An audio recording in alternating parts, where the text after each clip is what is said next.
Coming up on Theatre Talk. What did you say? I said, come down to the post office with me. I'm going to cash a postal order. Cash! A postal order. I mean get. You said cash. Why did you say cash if you meant get? I don't know. I suggest cash was the truth. No, it wasn't. It wasn't really. Theatre Talk is made possible in part by the CUNY TV Foundation.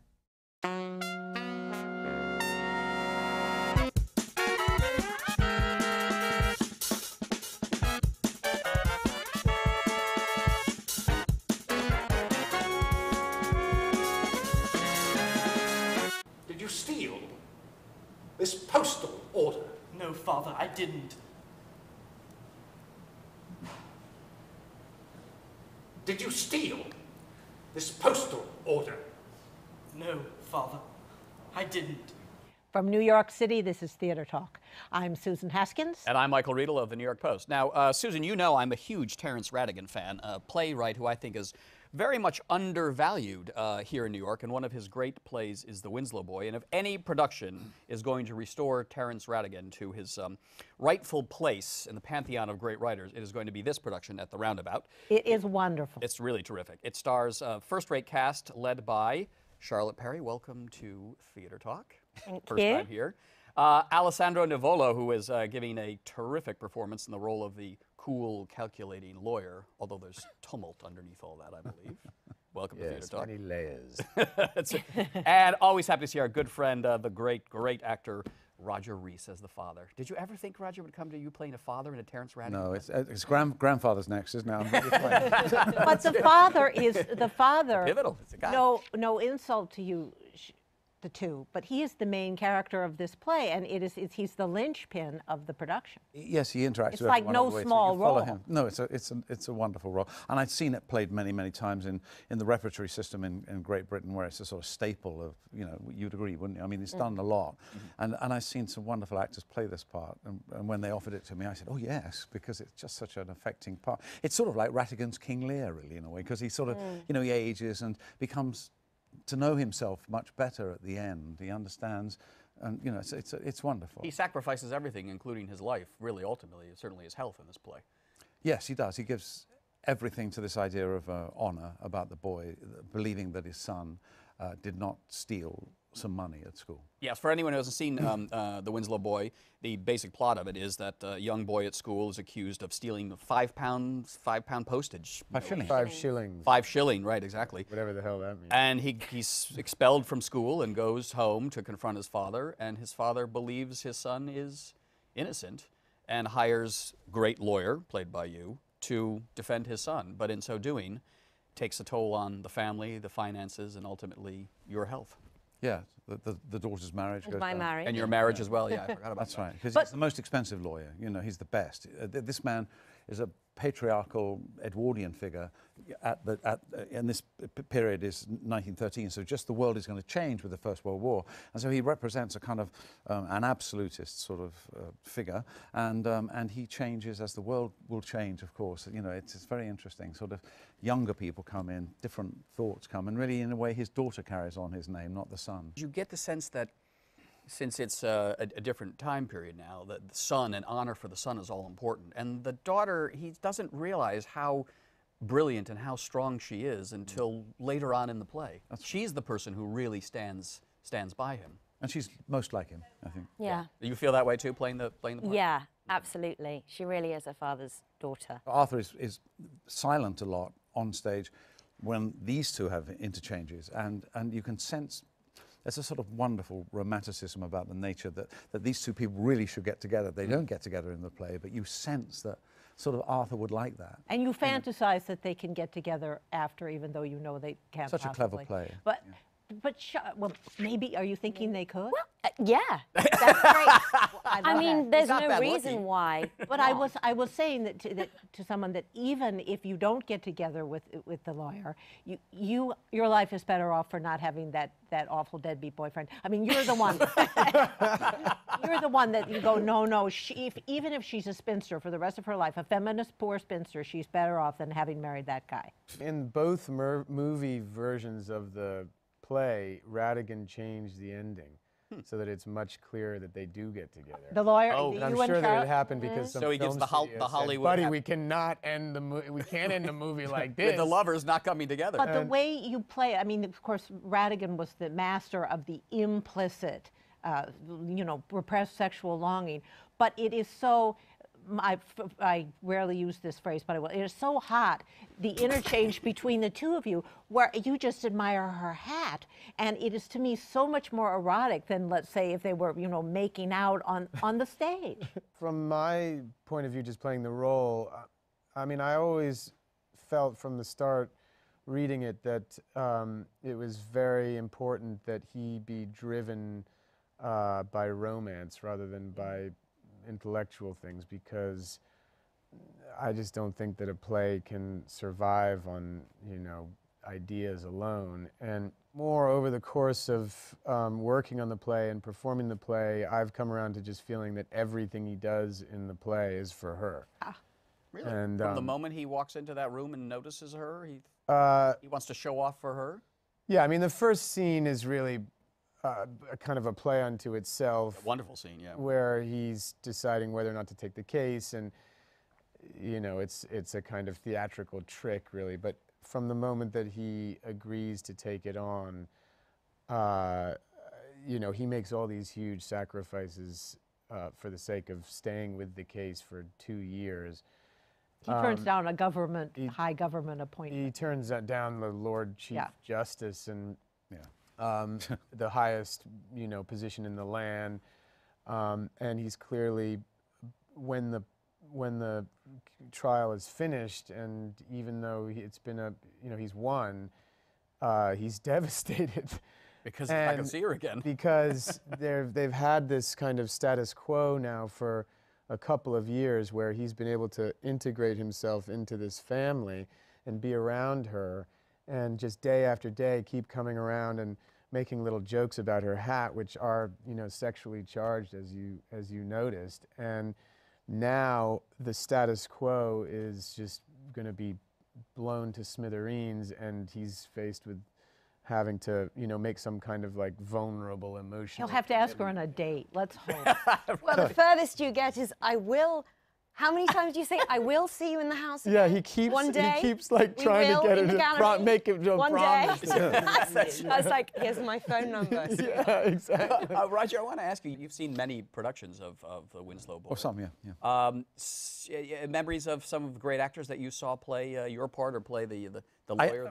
I knew Nigel Hawthorne very well, who wonderful played, we did a play called Hapgood together in London. And I remember Nigel knew he was going to do the movie at that time, and he was full of it. And we talked about it for hours. It's just such a kind of affecting part. You guys being a slightly different generation from Rogers. Where did Rattigan how did you perceive Rattigan when you were at drama school or studying plays? Was Rattigan studied much, talked about much? Did you do much Rattigan growing up?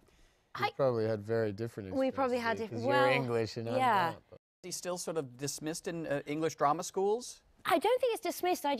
My memory of sort of having to read. When I was at university, it was sort of a Greek and Shakespeare, Greeks, Shaw, and that for some reason we didn't have to read Rattigan. No. Well, it's just out of fashion. I'm sad about that. Yeah. And you, as an American actor, anyone read Rattigan at American drama schools? Well, I didn't go to drama school. So maybe they did, maybe they didn't.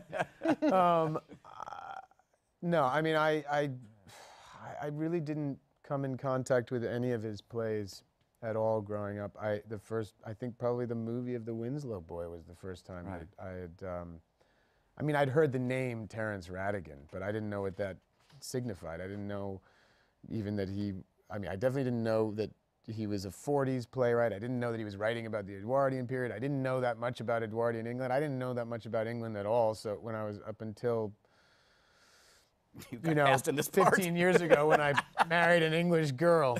So that was my crash course. When you were a young actor, Roger, had Rattigan fallen out of favor? I think he had, although I was in the Cambridge Theatre Company with Zoe Wanamaker at one time, and we played the young lovers in French Without Tears. Oh, yeah. And we ran about the stage in our bathing costumes, I think. Oh.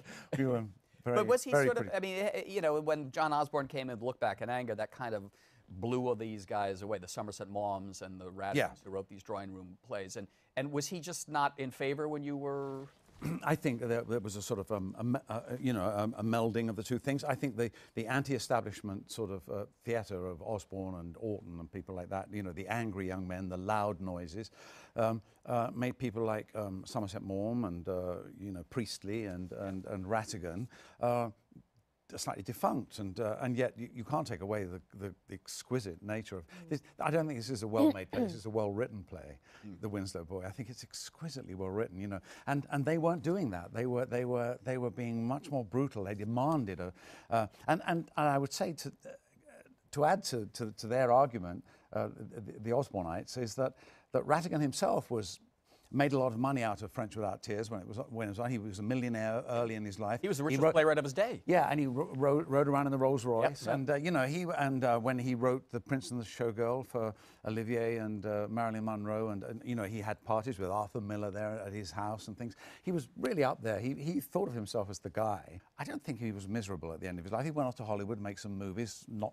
so good movies. I know, but I have a soft spot in my heart for the VIP. Yeah. As lucrative as his career remained in screenwriting, he apparently, from his biographer says, was quite upset that he had gone out of fashion in this way, and that he was being shunned, as you know, shunned as the major playwright of Britain. Yes, he was quite struck by What it. do you think- It was the major playwright. Why do you think, I mean, really what you're sort of moving towards is the fact that he's back in style, and not just because of our production, but in the last 5 In England, there have been years, 4 or 5 Rattigan there have productions been lately. a lot, and I remember reading the reviews of this production at the Old Vic back in the spring when Lindsay had asked me to do this The one. director, Lindsay. Because Lindsay Posner had also directed it at the Old Vic with a different cast, and almost every single review sort of chronicled exactly what you guys just talked about, and then said, you know, it's time, you know, it's time we welcome him back. And then a lot of the critics seem to say the same thing after seeing our production. And I just wonder, why do you think, what is it about this moment that seems to, where people are finally willing to What do you think? love him I suspect again? the truth is really, this play is his major work, I think, and this kind of sense of humanity about it. Underneath the surface, you know, where the English people don't say no, they say thank you, no. You know, they say things like that. We say quite, we say rather. We're all hidden away. I know, but but the that play has surface, been there's a done. humanity, It's you been know. done in England all through the past 30 But not, years. it or hasn't something. had a major revival here, as you know. Do you want to take a stab at this, Charlotte? Why do you think Rattigan's time has come round again? I sort of feel like it's just a case of taking this play in particular and doing it really well. I feel like it's almost sort of circumstance that 2 great productions in London and here, very close to each other, both of which are very good versions of, I think, his finest work. His finest play.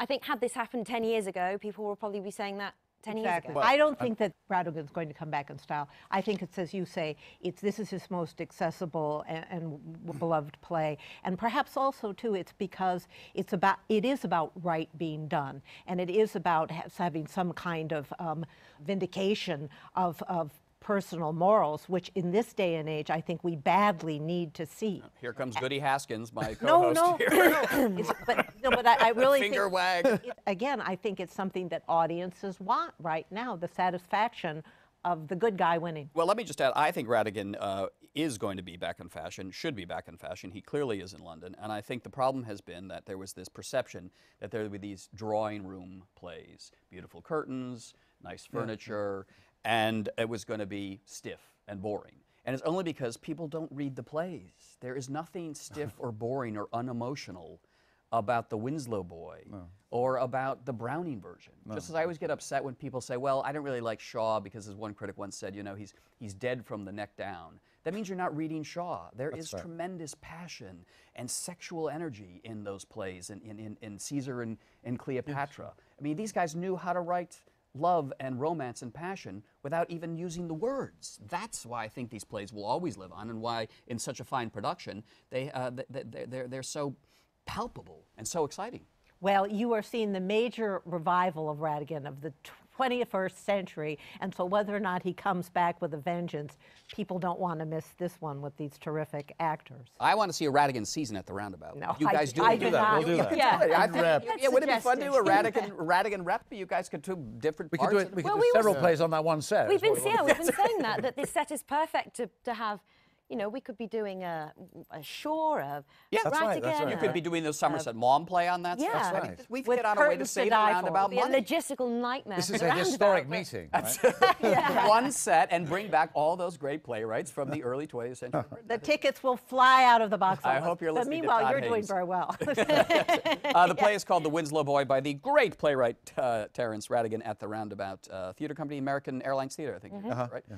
Terrific performances from Charlotte Parry, Alessandro Nivola. I'm sorry, did I get that right? Almost. You were very close. I almost called you, got all the way to the last Alessandro- letter, I and then I you was- tripped I and was- fell I flat on almost your called you face. Ivor Novello. Novello. Speaking I'll take it. Or as our Wouldn't be the director called him, first. Alexandria. Alexandria. All right, Charlotte, Alessandro, and our good friend Roger Rees in the great production of The Winslow Boy at the Roundabout Theatre Company. Don't miss it. Thanks a lot for being our guest tonight. Thank you. Thanks. Thanks a lot. I suggest that by continuing to deny your guilt, you are causing great hardship to your own family and considerable annoyance to high and important persons in this country. That's a disgraceful thing to say. I agree. I suggest that the time is at last come for you to undo some of the misery you have caused by confessing to us all now that you are a forger, a liar, and a thief. I'm not, I didn't do it. This is outrageous, sir. It is the 100th anniversary of the birth of a terrific English playwright, Terence Rattigan. And to talk about his life and his works, we are joined by John Simon of John Simon Uncensored, your new website, John, where you are free to say whatever you want to say about anything and anyone. Well, the blog is more important. Which is Uncensored John Simon. And there I'm really free. Terrorizing everybody. And John is also writing reviews for the Westchester Guardian and the Yonkers Tribune. And he is a pro-Terence Rattigan fan, right? Yeah. Yes. Taking the opposite side is someone who is not so keen on Terence Rattigan. Where is he? John Heilpern, who was for many years the drama critic at the New York Observer and is now a contributing editor to Vanity Fair, where he has a monthly column. Welcome to Theater Talk, John. And sitting in the middle, braving two critics, is one of the few actors, I think, who really can act kind of world that Terence Rattigan created in his plays.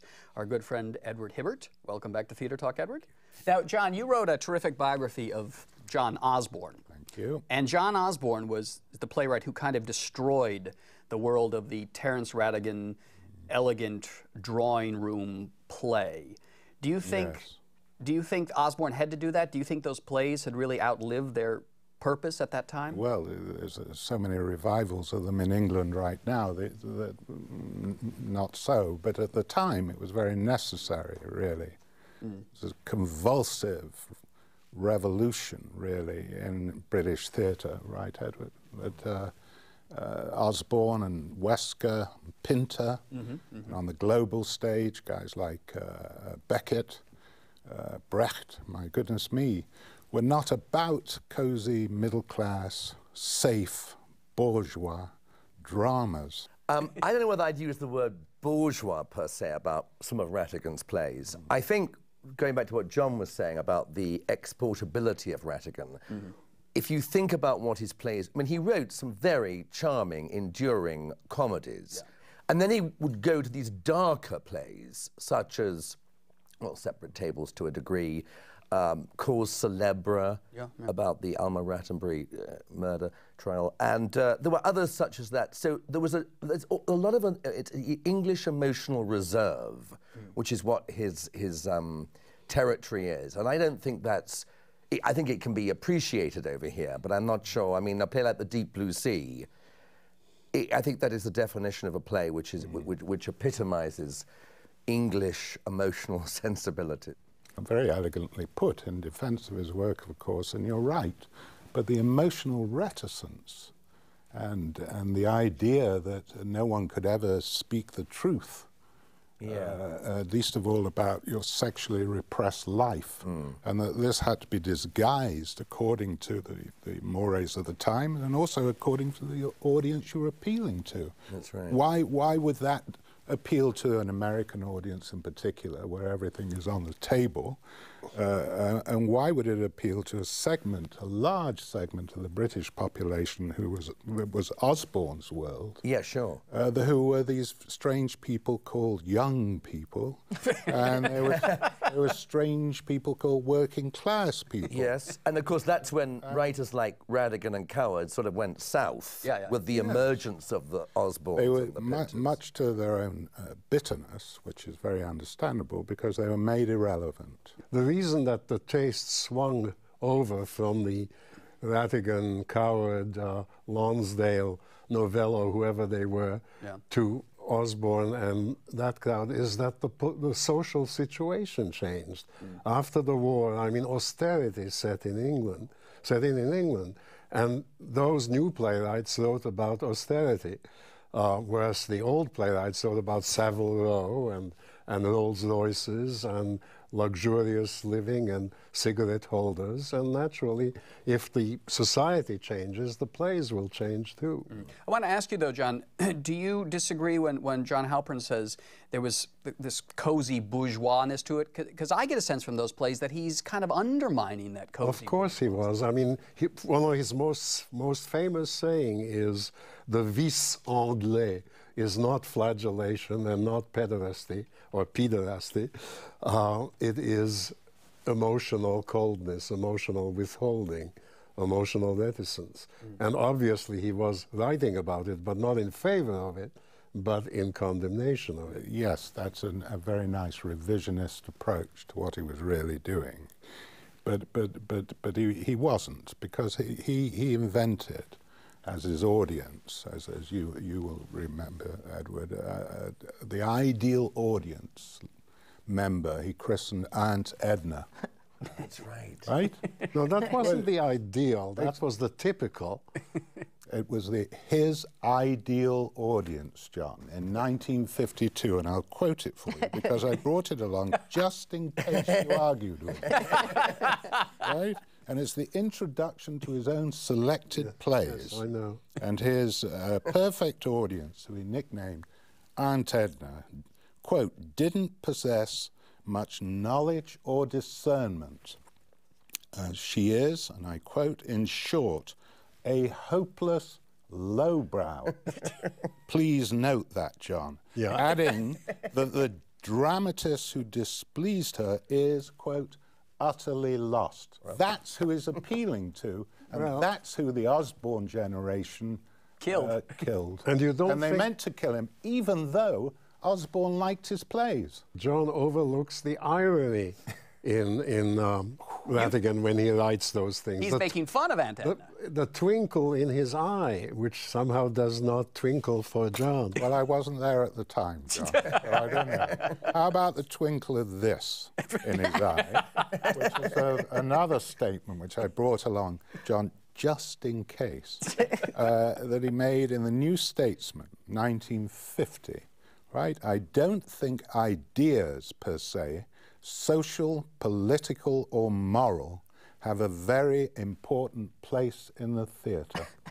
That would do in the entire work of Shaw, Brecht, and Beckett, to name but three, at least one of whom I know you like. Oh, I like more than one.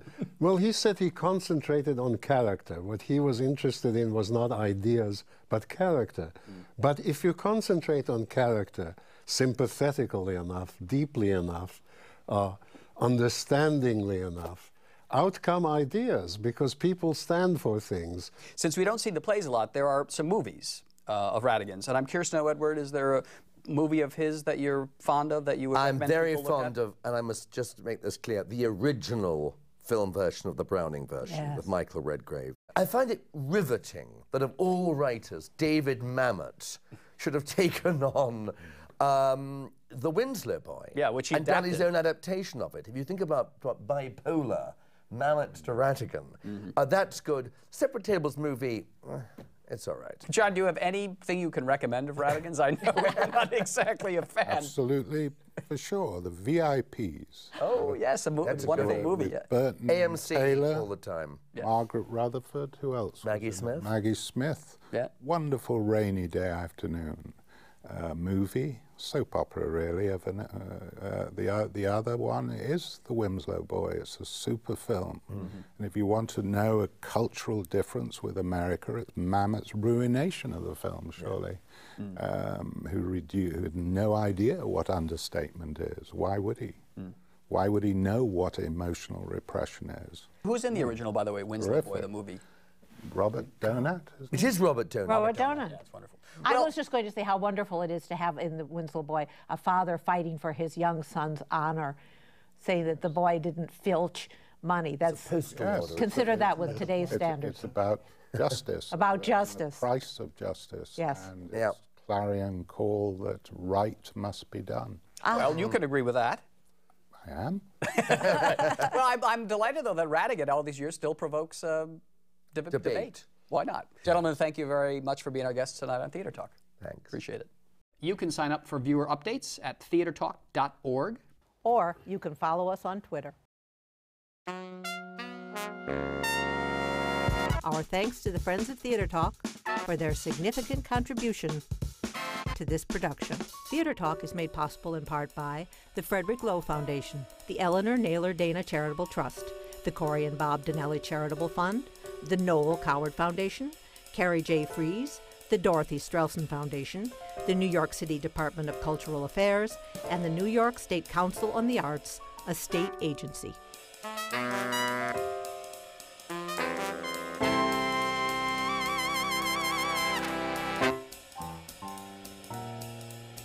We welcome your questions or comments for Theater Talk. Thank you and good night.